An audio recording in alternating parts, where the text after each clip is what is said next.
My name is Bridget Quinn. I am the President and CEO of the Hartford Public Library. We're in a time in our existence as a society and culture where we're seeing much more, significantly more challenges to the content that we have available for people. Libraries have historically faced questions about their collection development and what they have on the shelves and what's available, but it's particularly intense right now, given the larger societal issues around what's appropriate and what conversations are happening. It's been unfortunately politicized in a way that creates real hardships for librarians, school librarians, public librarians, and even academic librarians to bring collections and host the ability for people to be able to make informed choices about their reading material. The number of challenges to materials has more than doubled over 1 year. And we're talking about thousands of challenges across the country, and about 40% of those challenges are happening in public libraries. So this is a real issue. Fortunately for us in Hartford, we do have a community that appreciates being able to have a broad and diverse collection of materials to choose from. And I think that's the operative word, right, is choice.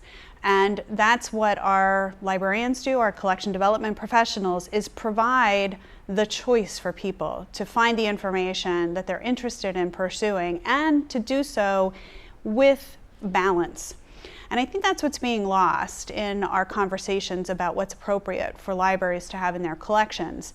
Our philosophy and our mission is to provide access to information for people to make their own informed decisions. And it's impossible to make an informed decision if you don't have access to all the facts and all of the extenuating information and related information that goes with an issue, a topic, or whatever it is that you're pursuing.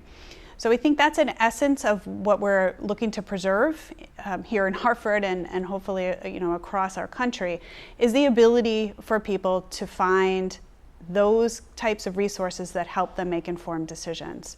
It's all part of information literacy, and that is, I think, the larger issue when we're thinking about how do we structure this going forward to ensure that we continue to be able to provide the collections that are meaningful to our communities. And that is infusing within our community and our culture the respect and appreciation for what are trusted resources. I think that's something that we've really lost in this whole discussion about book banning and book challenges is, what are the trusted resources and how do we create that collective appreciation and criteria for what those trusted resources are. It's not going to be an easy process, but it's a conversation that is critical for us to have.